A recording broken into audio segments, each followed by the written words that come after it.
On parle depuis le début de l'émission des catastrophes naturelles dans notre région PACA. Justement, je vous propose de voir un exemple très concret.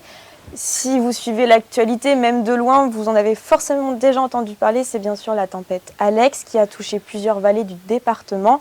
C'était il y a 2 ans, le 2 octobre 2020 très précisément. Cette tempête, c'est la preuve, s'il en fallait une, que les scénarios catastrophes existent bel et bien chez nous, dans le sud de la France. Bonjour Kylian, comment Bonjour ça Jeanne, va? ça va très bien, bonjour Jérémy, bonjour à tous.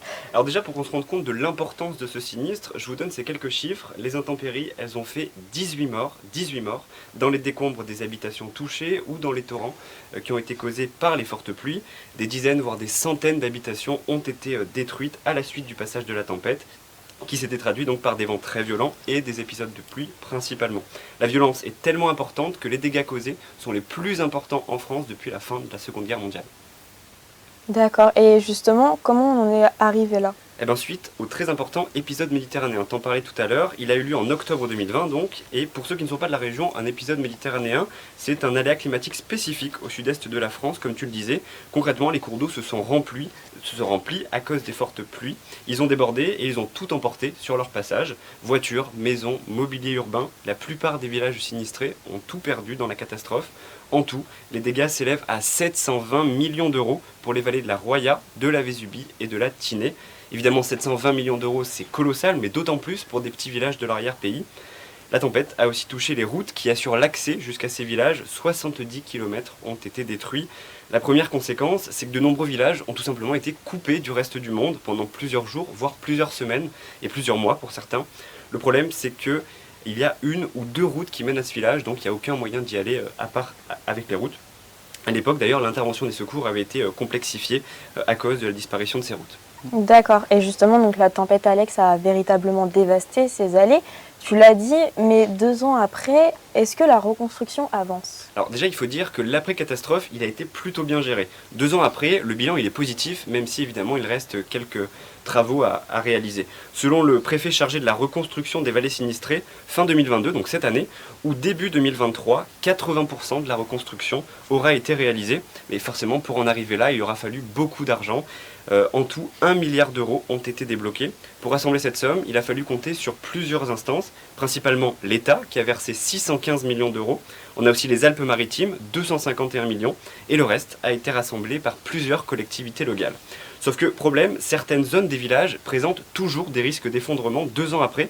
La tempête a évidemment fragilisé certaines berges. Les équipes dédiées au chantier doivent donc les consolider.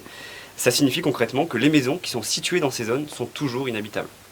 Ok, et donc la reconstruction, c'est ok, on vient de le voir. Tu nous parlais tout à l'heure des routes. Est-ce qu'elles ont été reconstruites? Alors sur ce point, c'est plutôt positif aussi, plutôt parce qu'il y a quand même des disparités. La quasi-totalité a été reconstruite sur les 70 km. C'est normal parce que les routes ont fait l'objet d'une priorité du chantier, car la route, c'est l'élément central du village pour y aller. Pourtant, quand on regarde plus en détail l'état de ces routes, on se rend compte que la situation dans la vallée de la Roya, plus particulièrement, elle est bien plus précaire que pour les autres lieux. Certains ponts n'ont pas été reconstruits alors qu'ils ont été détruits, et d'autres n'ont même pas été installés en remplacement des routes détruites. Certaines routes n'ont d'ailleurs toujours pas été rétablies tout court, au niveau de Tende par exemple.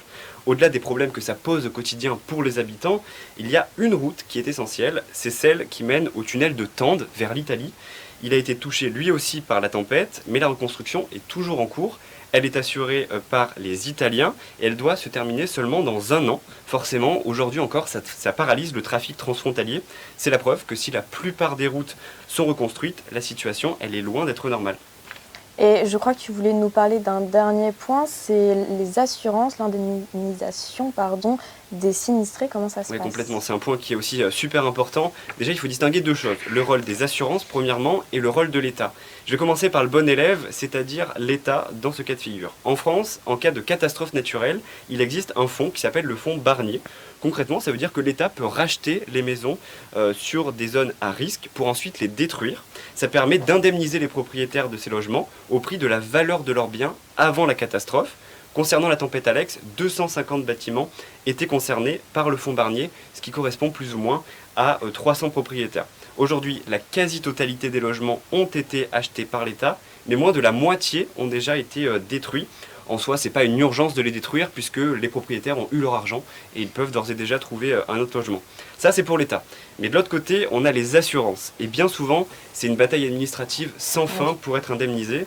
Les experts, ils mettent énormément de temps à se déplacer et quand ils viennent, en général, c'est pas satisfaisant dans leurs conclusions. L'ampleur de l'indemnisation des assurances, c'est assez difficile à évaluer en réalité. Mais ce qu'on sait, c'est que c'est très long, c'est pénible et les compagnies ne versent que de faibles sommes. Je terminerai là-dessus. 2 ans après la catastrophe, la plupart des travaux ont été réalisés dans les faits, mais les vallées restent largement marquées par la tempête. Ça montre donc que la gestion de la crise, elle est relativement efficace dans la plupart des cas.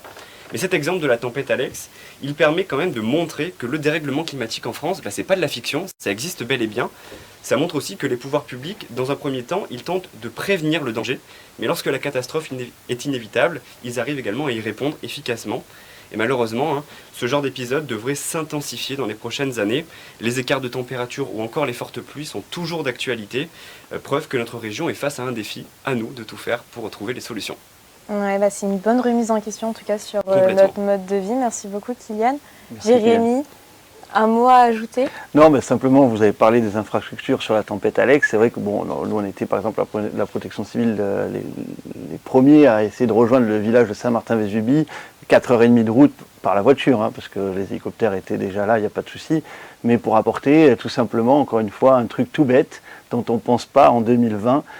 C'est Internet, voilà, parce qu'à un moment donné, quand l'infrastructure cellulaire, le téléphone portable, le Wi-Fi, quand il n'y a rien qui passe, on ne peut pas le faire direct sur Switch, on le sait, donc c'est plus compliqué. Et bien, quand il y a des habitants qui sont bloqués dans l'arrière-pays, dans la Vésubie ou dans la Roya et qui n'ont pas accès à Internet, quand on apporte un Internet, par exemple, c'est aussi une solution. Et c'est une vraie évolution par rapport aux autres années où on se disait, voilà, le réseau cellulaire, il tombera jamais, l'infrastructure cellulaire, ça sera toujours bon. Donc nous, à la protection civile, on s'est adapté, on investit dans des moyens satellitaires qui permettent évidemment d'être totalement indépendant de toute cette infrastructure et qui permet donc de répondre en cas de crise majeure, parce que Internet, ça sert aussi à gérer la crise majeure, ça ne sert pas qu'à faire des directs sur Twitch. Oui, vous parliez d'Internet tout simplement, mais il y a aussi les ravitaillements tout simplement en eau et en nourriture qui avaient été largement compliqués. Oui, c'était compliqué, mais le pont aérien a permis quand même de solutionner ça assez rapidement. Mais encore une fois, le pont aérien n'apporte pas la solution Internet. Voilà, je ne dis pas que tout est basé sur Internet, mais c'est aussi quelque chose. Je pense que personne s'était rendu compte en 2020 qu'on pouvait ne plus avoir de réseau téléphonique, de réseau cellulaire. Et on l'a vu encore hier soir dans la tempête qui a touché le Nord-Pas-de-Calais, avec des dizaines de maisons détruites. Eh bien, les infrastructures, infrastructures de télécommunication, c'est la première chose qui tombe dans ces cas-là. Et c'est un point de travail à la protection civile. On se concentre là-dessus parce qu'il faut qu'on soit autonome là-dessus. On a parlé des inondations, on a parlé de ce qui s'est passé hier soir dans le Nord-Pas-de-Calais. Ça peut être aussi demain un tremblement de terre, un tsunami, toutes des choses qui font peur mais qui existent vraiment. Et en tout cas, il faudra qu'on soit aussi autonome sur ce côté-là. Merci beaucoup Kylian. Merci à vous. Merci.